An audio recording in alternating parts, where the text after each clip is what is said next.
Welcome to the Healing Place podcast, a space filled with inspirational stories of hope, along with practical advice for your healing journey. Your host is Teri Wellbrock, trauma warrior, writer, speaker, blogger, therapy dog handler, and founder of the Sammy's Bundles of Hope project. As a survivor and a thriver, Teri's mission is to shine the light of hope into the world by interviewing insightful guests from across the globe. Please stay tuned at the end of today's interview as we honor our sponsors. The Healing Place podcast is a fiscally sponsored project of Fractured Atlas. Now, here's your host and trauma warrior, Teri Wellbrock. Welcome, everybody, to the Healing Place podcast. I'm your host, Teri Wellbrock, and super excited to have with me today. And I so meant to ask you, pronouncing your last name. So it's Diane, is it Petrella? You got it, Petrella. All right, good. I always mean to do that, and I do that majority of the time, but we just discovered, I just realized, you're my 100th episode. Yes, that is so cool. I'm so excited about that. Have balloons and everything. Yeah. I love that. Thank you so much. Yeah, well, thank you. Thanks for being here with me, and thank you for being the 100th. That's really awesome. I love that. Good for us, huh? Yeah. Yeah, that's celebratory kind of stuff. So it is. You are a licensed psychotherapist, Yeah. and I'm reading through this ebook that you had sent me, which I just think is phenomenal, and I'm going to read it only because my menopause brain can't remember all of it, but Shed Your Pounds of Protection, 7 Powerful Weight Loss Tools for Survivors of Childhood Sexual Abuse. Fabulous. Thank you. So talk to us about the work you're doing. I will. I'm going to start with when I first started my career so many decades ago now, over 30 years ago. I was originally trained as a child therapist. I no longer work with kids and teenagers. I see only adults now. I was originally trained as a child therapist, and I and somebody else, at this point it was in the 80s, and sexual abuse was just beginning to be, well, like it is now. There's a resurgence in terms of the Me Too movement, but back then, I and another colleague started the first child sexual abuse treatment program in Rhode Island. So I worked with children, teenagers, incest families. I ran an offenders group. I ran mothers groups, non-offending parents groups. So the bulk of my work was in general trauma, but specifically child sexual abuse. And then over the years, I just stopped working with children. I always had the trauma expertise, but I do other kinds of things now. Bereavement, relationship challenges, anxiety, depression, whatnot. But at the same time, the expertise that I have is in sexual abuse. And I want to share a story of when I first recognized this connection between, I want to say, people who've experienced childhood trauma, physical abuse, sexual abuse. Research says that there's a 50% increase in food addiction issues later on in life. And mainstream weight loss approaches don't really, and maybe that's not their place, but don't necessarily address that piece. So when I was first working with children, I remember so poignantly this one of my first little girls that I was working with who was sexually abused by her father. And she talked about putting on blankets and, an extra blanket, or wearing her pajamas and a nightgown. She and I remember some other kids talking about maybe putting on a couple pair of underpants.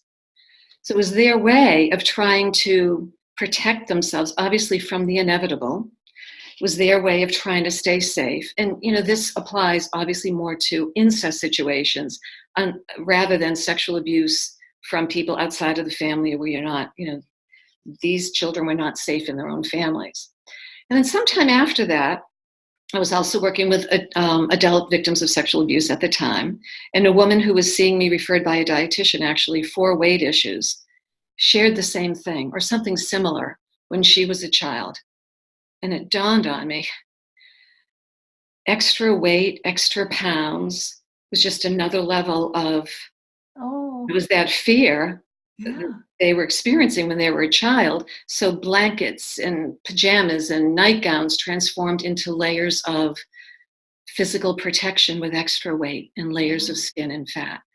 So that's when it first struck me that, wait a minute, there is so much more going on for me to help this woman and other clients that I would meet with who wanted to develop a more connected relationship with their bodies, and for those who wanted to release weight as well.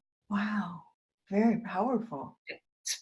That's very powerful. When I think of this one little girl, I'll call her Susie, it still sometimes brings tears to my eyes. That your own home, where you're supposed to be the safest and protected by the people that are supposed to protect you, they or he or she is the person that you need to protect yourself from. Right. It's very, very profound. Yeah, I just talked about this on the podcast the other day, but it just seems to fit here. One of the things that I remember when I was about 10 was I wasn't bathing, I wasn't showering, I wasn't cleaning myself, because in mine in therapy it came out that was my way of, like, almost like a blanket of dirt, a blanket of grossness, to keep these predators, because I had been repeatedly molested by various predators, and I didn't know what I was doing to keep it coming at me. And so I just stopped. And I remember my parents, you need to bathe, you need to shower, I had a nun tell me I was gross and nobody liked me because I was dirty. And it was just, but I think of that same thing, just a blanket of protection. That's right. Against it. So yeah, very powerful. Wow. All right. So what are you doing to help people? I was on your Facebook page, and I love what you're doing there. I love that you have, like 12,000 followers, which is fantastic. So yeah, talk to us more about that. Well, that's a more general page for holistic wellness. I don't only talk about sexual abuse. I don't only post about the child, abuse and weight and body image issues there. Right. So I will share that I do have a private Facebook group that it's not advertised because it's considered, well, they've updated their group listings, but it was started as a secret group. It's still a private group. And that's for people who've been on my newsletter list, who have been sexually abused as children and are dealing with weight loss and body image issues. So I do that too. It's just not public. So I have two different. All right. So if somebody connects through your website, which is DianePetrella.com, yes? Yeah, yes. And they can sign up for your newsletter, and then if they feel they want to connect with that, they can. Yeah, what they do for that, I try to, that isn't really the right word, but, and the people in the group prefer that I do this way, rather than anybody just allowing people to join. Sure. It goes through me. I want to keep it very boundaried and protected, so that, yes, people can go to my website. On the sexual abuse page, they can click or put in their email address to download the ebook that you talked about. And they can email me at diane@dianepetrella.com for information about the private Facebook group. I will send them some information so they can make an informed decision about joining it. Yes. Then I would add them to the group. Wonderful. So it is a little bit more of a process than a general Facebook page. But. Right. Well, and I think that gives some comfort to anyone that might want to join, is that it is a process to become a part of it. So exactly. Yeah. Wonderful. Okay. So any myths or facts that you would like to clarify for listeners? Yeah. I think one is that the world is a dangerous place.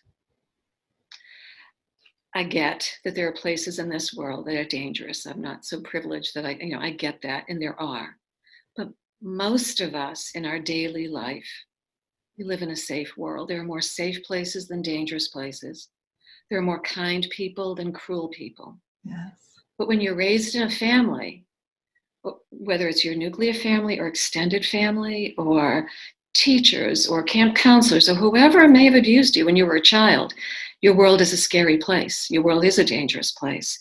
And kids generalize onto the world at large, beliefs based on those early experiences So yeah, it does feel like the world is a dangerous place, but it isn't. And part of healing is learning how to surround yourself with people who you feel are safe and trusting and have your back. Um, your brain may not know this. All children's brain development is based on, or all of our early experiences affect brain development. When you're traumatized, and you know this from the ACEs work, when Right. you're traumatized, I was going to mention about Dr. Felidi's work too, but when you're traumatized as a child, it affects your brain functioning so that your amygdala becomes overactive and is hypervigilant to threats. So manageable situations may feel unmanageable. Normal stressful situations you may feel overwhelmed by. So part of healing is learning to calm your dysregulated nervous system, calm your body, clear your mind, so that you can perceive the world in a more realistic way. Yes. And when children are sexually abused, there may be, it can affect your self-protective skills or self-protective mechanisms, so that what is really dangerous, you may not see as dangerous. What is safe, you may not trust as safe. So part of healing is also learning how to be more trusting in yourself as well, so you can better assess those kinds of situations. Yes. I was going to mention about Dr. Felidi's work, who is from We Met on ACEs Connection. Right.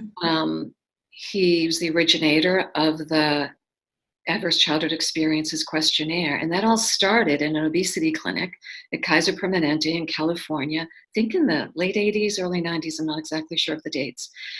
And he found that, or his group, found that a large number of people started dropping out of, it was a medical weight loss program. And of the people who dropped out, a large number of them had been sexually abused.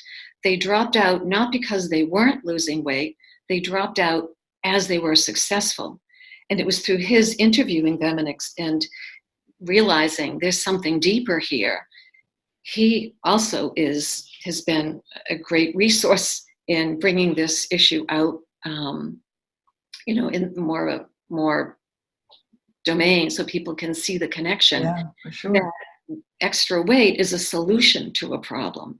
So when you're wanting to release weight, there are other things to put in place around calming your nervous system, identifying what your fears are, identifying what it means to let go of some of the weight, because one of the things that happens, and people may not be conscious of it necessarily, is that as you start to create a slimmer body, anxieties might surface, and you may not even be aware of that. Some people are. They may surface because of fears of being approached in a sexual way, fear of harm. They may surface around, one thing that's interesting is that as people start to feel more powerful, that sometimes is a trigger.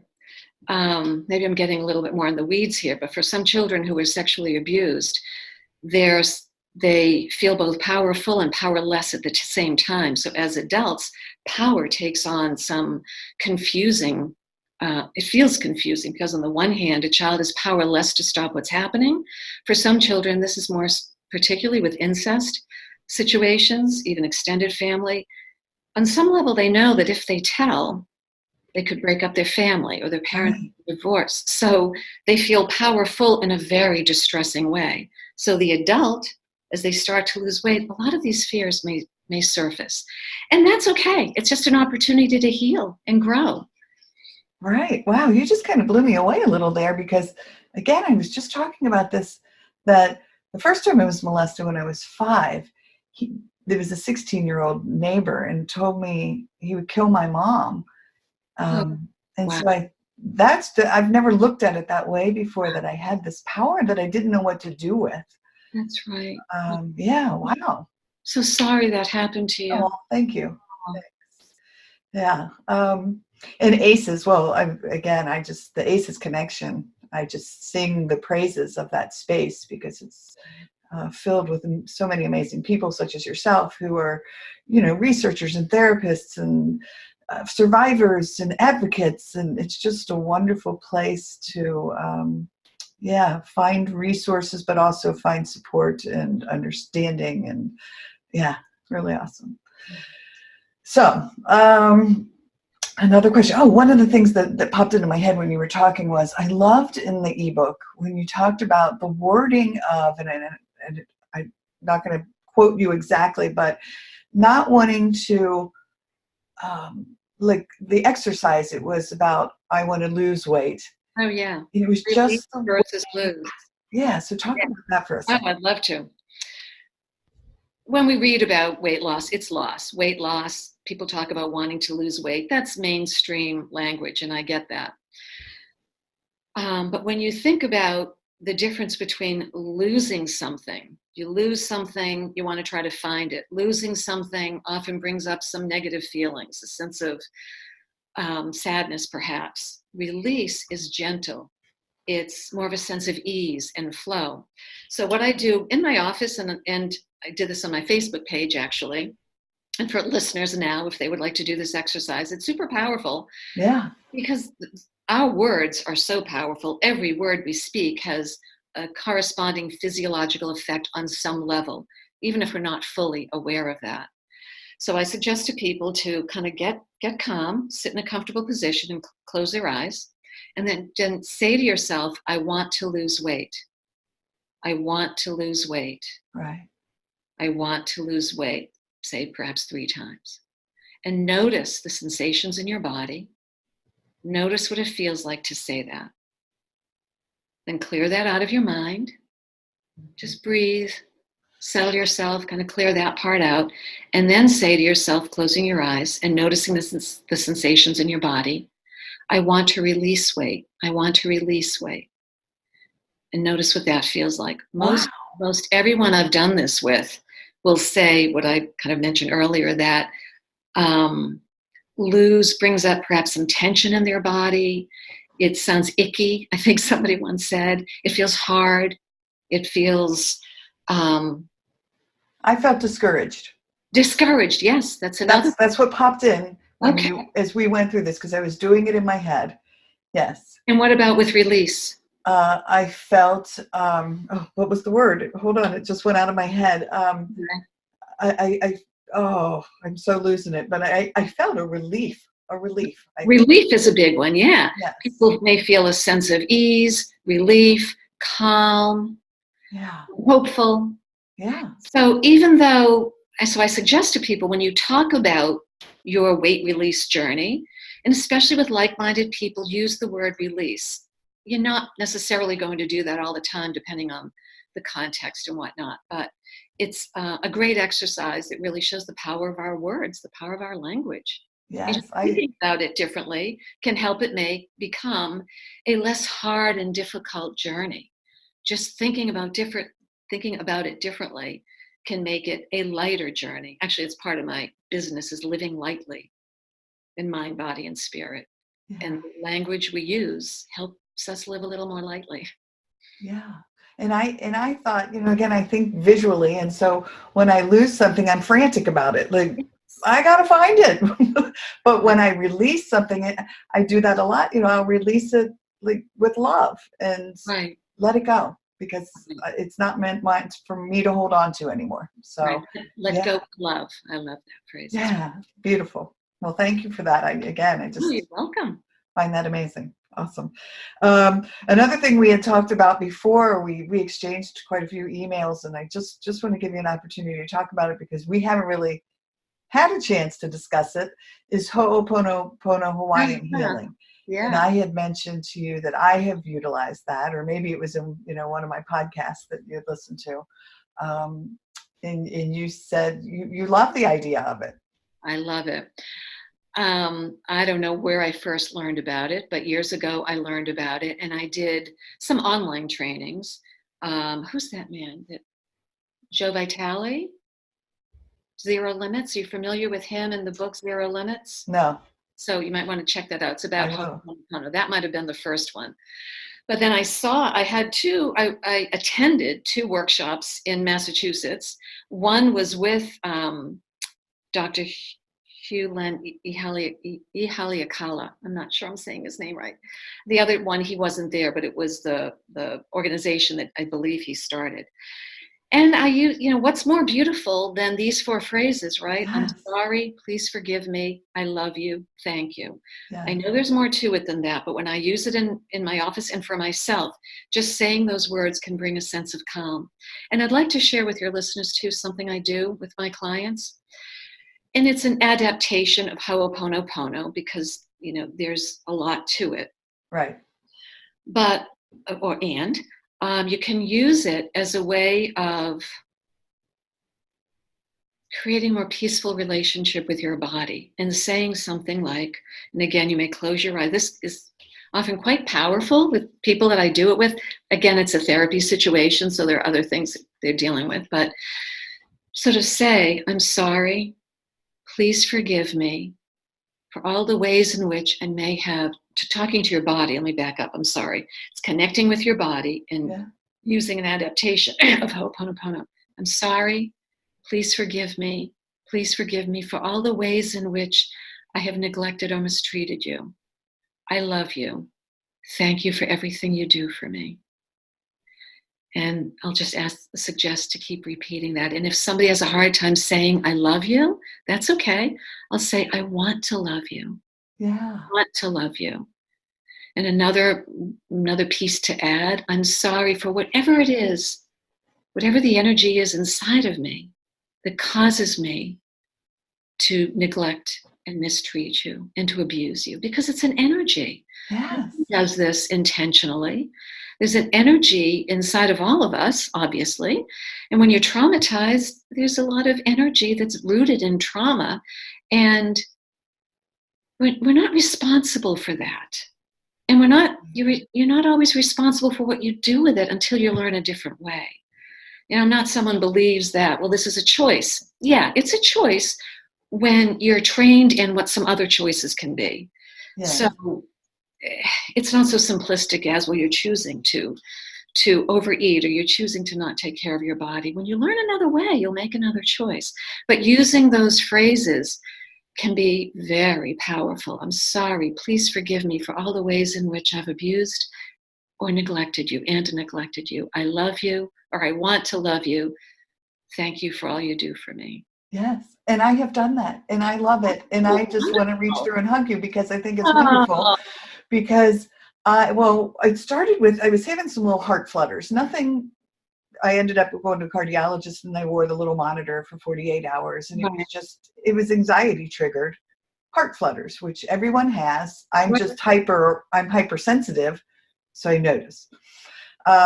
And so I started doing Ho Oponopono on these flutters and they went away but I would say, I am so sorry, heart, if I've not treated you right and not given you the care that you deserve. And I would go through it and do that same thing. And then I was having weight issues and I was like, oh my gosh, why am I gaining this weight? And so I said, I'm going to do this with my body and so I did I am so sorry, body, that I have not given you the attention to give you the right exercise and fueled you properly with the right foods. And I went through the whole thing. I love you. And I even added, I promise to do better. Yeah. But I went through the whole thing. And so, oh my gosh, it's powerful and wonderful. And I love it so much. Oh, Teri, that is so cool that you did that. You do that already. That's great. Thanks for saying that. Firsthand how powerful these Yeah. in talking to our bodies. We talk to our bodies all the time anyway. Using Ho Oponopono and other positive self-loving self-talk feeds your body loving energy.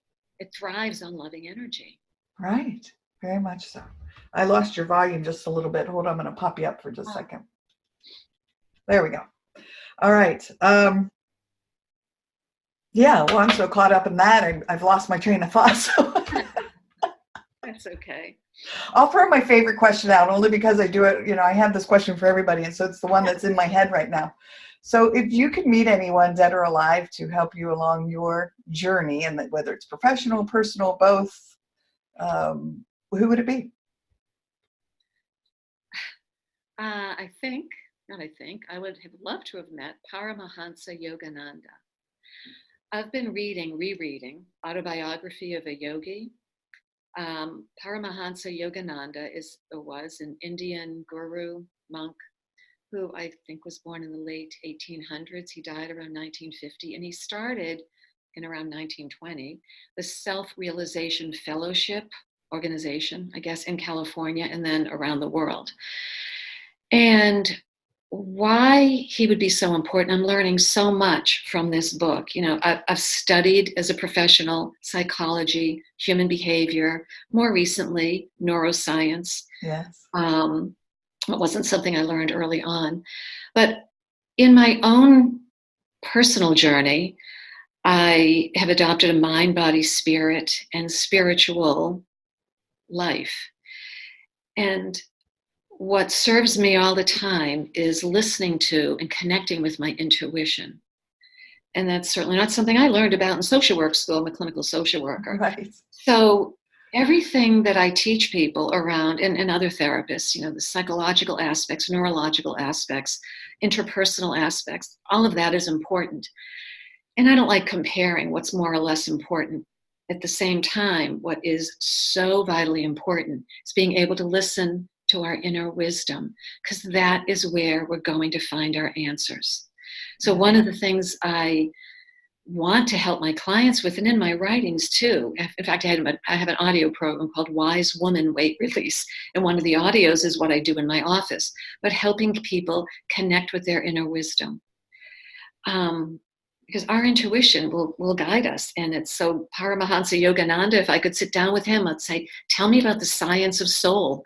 Help me better understand how I can tap into this larger consciousness, which is there. It's inside of all of us. And I think it's underdeveloped. And I'm not sure, science doesn't really even have the tools yet or the instruments to measure all of that. So he would be the person I would want to meet. Yeah, I love that. And I love the idea of science of soul.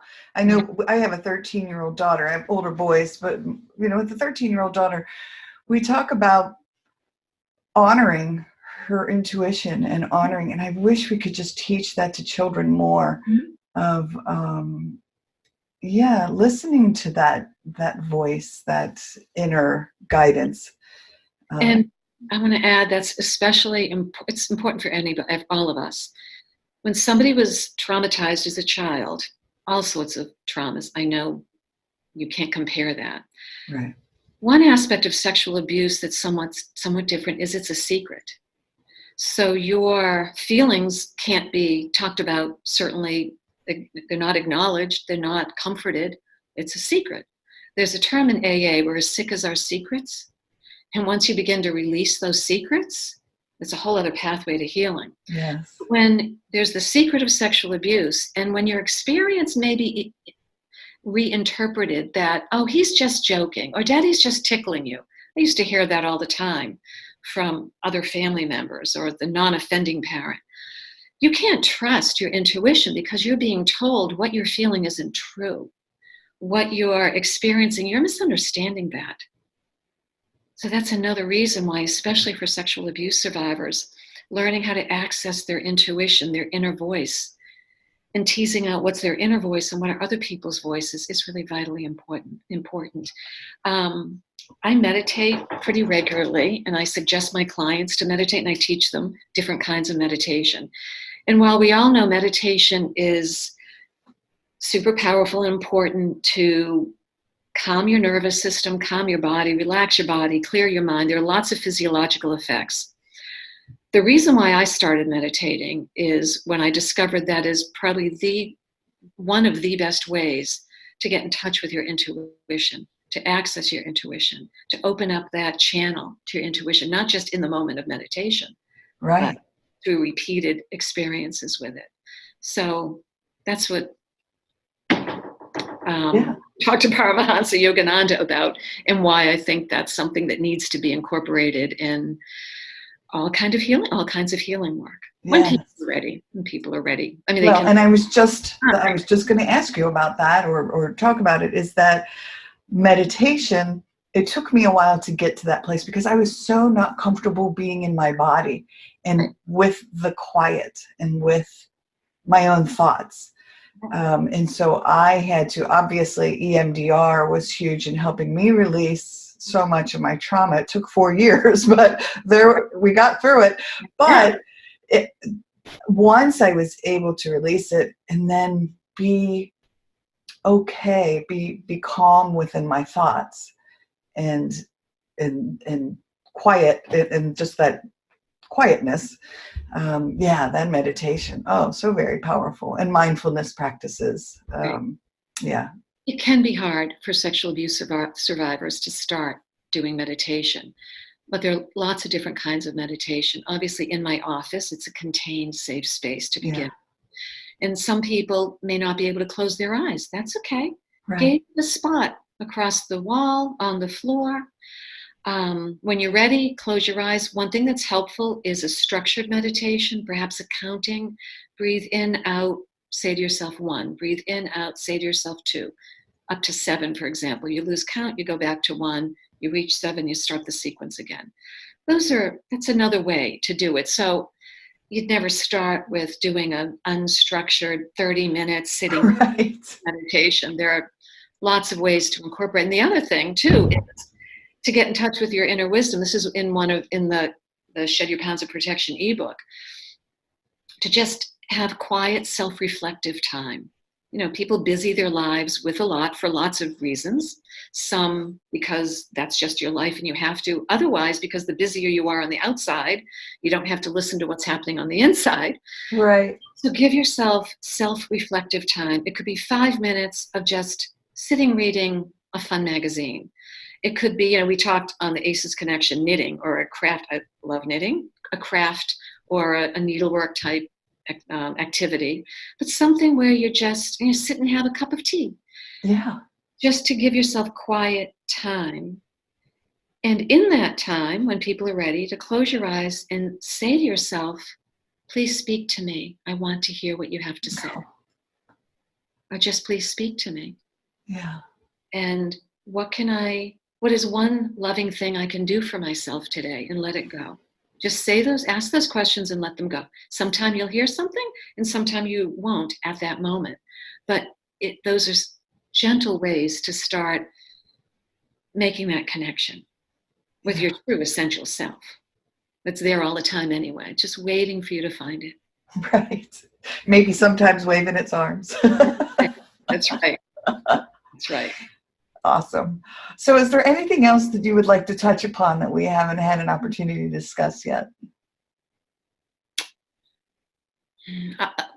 A lot of things and what I can think of. So no, not right now, I guess, but thank you for the question. I think we've covered quite a bit, actually. Yeah, we have. And hopefully my intention was to share some tools with people who are listening to this and can relate to what we're talking about. So I hope they've experienced some things they can take away from our time together as well. Yes, for sure. So how do people get a hold of you? My website, DianePetrella.com would be the best way. There's a contact page. That's probably the best way. Yeah. Awesome. I would like to add one thing. Sure. Sorry. People will also often talk about how healing is so hard, or weight loss is so hard, and not minimizing that there's hard work that needs to be done. Right. And healing is possible. And the words that we use are so powerful, as we talked about with the release versus lose. So to begin to, because I'm wondering if some of what I'm talking about may feel daunting for people, and the fears that may come up as they start to release weight. And yes, that may happen. But what also happens is freedom. What also happens is the opportunity to open yourself to loving and accepting yourself. So what also happens is a more confident life. Yeah. It's hard, but when you're climbing a mountain, you can't just say to yourself, this is so hard. I'm so hot, or my body feels so tired. You're gonna get there, but it's gonna be a hard journey. Like, okay, it's hard, and I get to see this view. I get to strengthen my body. I get to breathe in this beautiful air. So there's a lot of get tos. It's not just hard. Yes. Yeah. And that's a mindset of, yeah. Mindset, and I hope it's a hopeful one to leave Yeah. people with. Enjoying the journey instead of the destination. So. Exactly. And it can be an easier journey than our minds make it out to be. Right. And I wanted to bring up too, we're doing great on time, is you have some programs available, yes, on your website that... Yeah, I have 2 audio programs. One I call the Inspiration Diet, which is, they're both visualization. I mean, they're both audio programs. Okay. Materials. And that one is about, it's using visualization to see yourself at your natural ideal weight. And there's also a morning audio with that, where you connect with your body and you say, what do you need from me today, so you will feel loved and well cared for. Oh. So it's that kind of thing. And the other one, Wise Woman Weight Release, is about a journey where you're connecting with it's for women. Men struggle with this too, I get it, but this was devised for women. So you normally would connect with your wise woman, your wise self, which for women would generally be a woman that they're connecting with, that you then have a go-to person in your mind to ask questions, to ask for guidance. And that's you. That's what you're capable of. That's what that's your potential, but we don't always know how to access that. So thank you for mentioning that. Those are 2 audio programs. Yes. Yeah. I wanted to be sure. Again, they popped into my head and I was like, oh, all right. So yeah, listen to my intuition. That's the way to go all the time. Well, this has been wonderful. And yes, just a treat to have you here with me. And thank you so much. I really appreciate all that you do, and I appreciate your invitation. Yes. Well, yeah, again, thank you. You're shining the light of hope into people's lives, and I just makes my heart smile. So yeah. You're welcome, and thank you as well. All right, everyone, thank you for joining us today on the Healing Place podcast. And until next time, remember, be gentle with yourself. Thanks. Bye-bye. Thank you so much for listening today to the Healing Place podcast with your host and trauma warrior, Teri Wellbrock. If you enjoyed this episode and want to learn more about Teri, her mission, and the Hope for Healing journey, visit Teri's website at www.teriwellbrock.com. Thank you for liking, commenting, sharing, and offering your reviews on our YouTube channel, audio outlets, and Facebook page. And as Teri reminds us, until next time, remember, be gentle with yourself.